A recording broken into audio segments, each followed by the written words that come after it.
Sam ඇල්ට්මන් කියන විදිහට අනාගතයේදී මුදල් ලේඛකයෙක් වෙන්නේ ඩොලර්වත් බිට්කොයින් වත් නෙමෙයි කම්පියුටින් පව එක.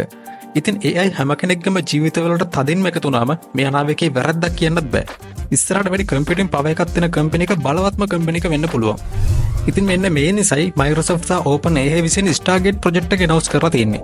අපි දැනටමත් දන්නවා Sam Altman AI chip නිෂ්පාදනය කරන ලෝත්‍රණ 7ක් හොයන්න උත්සාහ කරනවා කියලා. ඒ වගේම එයාලගේම ඇජෙන්ඩා එකකුත් තියෙනවා. ඉතින් ඇයි Sam Altman මේ වෙනුවට chips ගැන තනියම අවධානය යොමු කරන්නේ?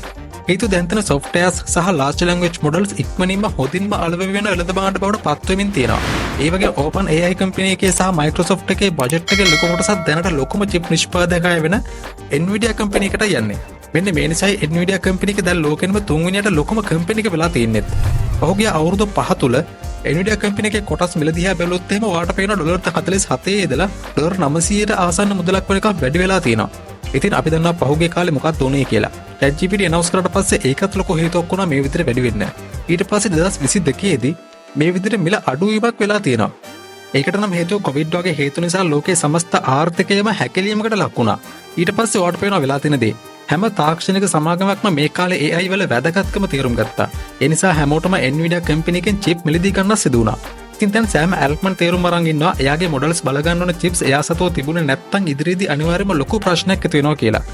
මේ වෙනකොට ChatGPT එකත් එක්ක තර්ක කරන්න පුළුවන් හිතා ගන්න බැරි තරම් හොඳට perform කරන open source models පවා තියෙනවා. Cloud 3 Opus වගේ models දැන් ChatGPT එකටත් වඩා හොඳින් perform කරන අවස්ථා තියෙනවා. මේ නිසා දැන් ChatGPT 4 එකට තියෙන ඉල්ලුම ටිකෙන් ටික අඩු වෙමින් තියෙනවා. ඉතින් සෑම්ට තේරුණා මේ වගේ වටිනාකම තියෙන මොඩල්ස් වල නෙමෙයි කියලා. කොහොම හරි දැන් AI ලෝකේ ප්‍රධාන කාණ්ඩ 4ක් පවතිනවා. පළවෙනි කණ්ඩායම chips හදන අය.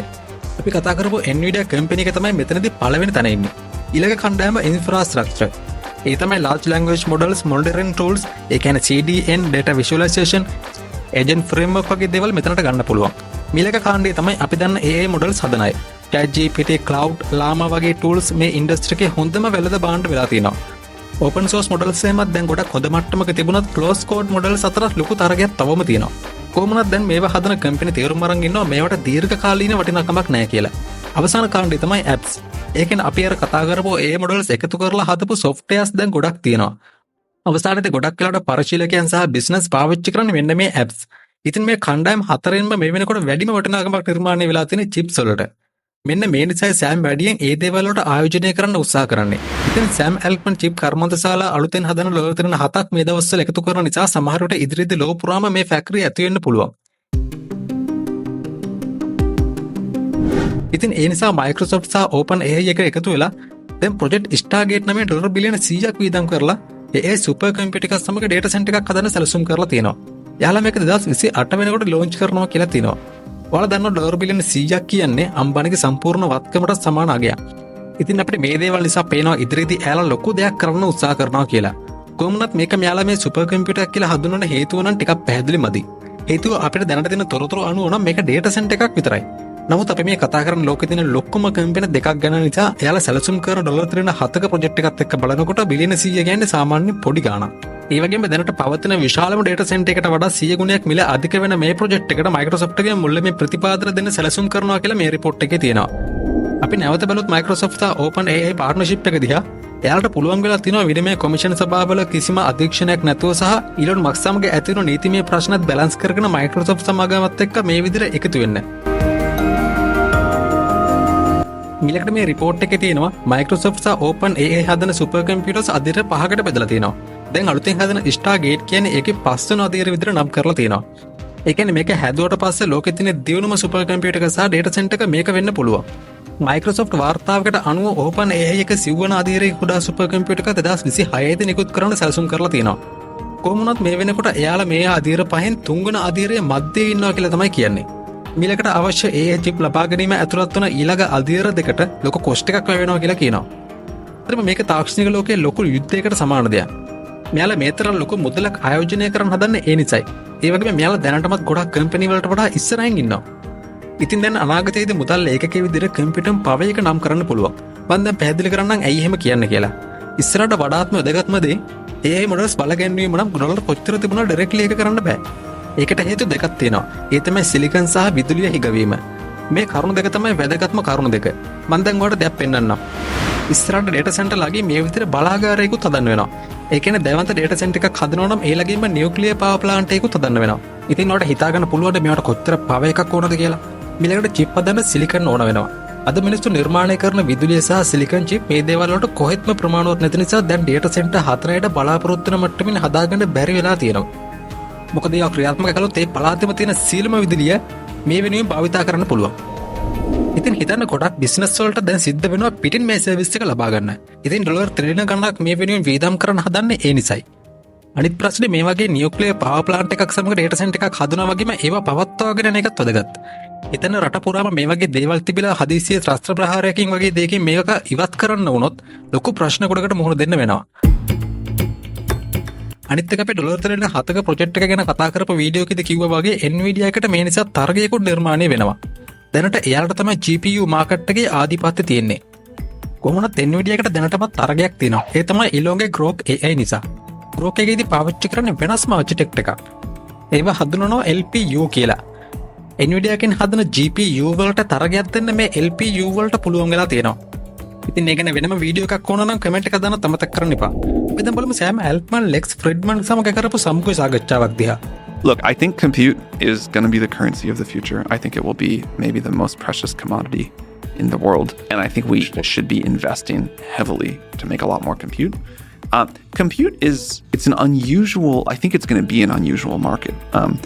People think about the market for like chips for mobile phones or something like that. And you can say that, okay, there's 8 billion people in the world. Maybe 7 billion of them have phones. Maybe there are 6 billion, let's say. They upgrade every 2 years. So the market per year is 3 billion system on chip for smartphones.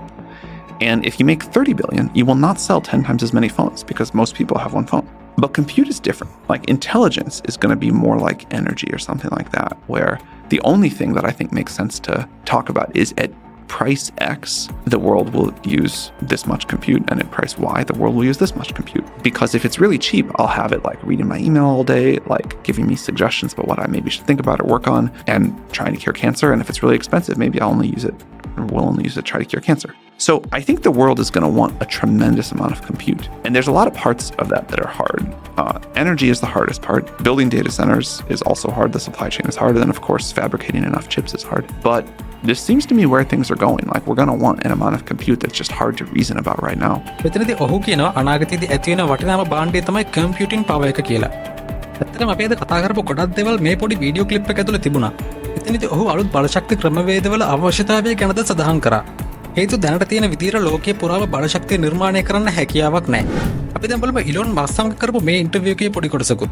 The constraints that AI compute, and very predictable, I've actually predicted this over a year ago. So over a year ago, the shortage was chips, neural net chips. Then it was very easy to predict that the next shortage will be voltage step-down transformers. So you've got to feed the power to these things. So if you've got 100 to 300 kilovolts coming out of a utility, and it's got to step all the way down to 0.6 volts. That's a lot of stepping down. So now we're in step down. And this is my not that funny joke, which is that they need transformers to run transformers. Because the AI is like, there's this thing called a transformer in AI.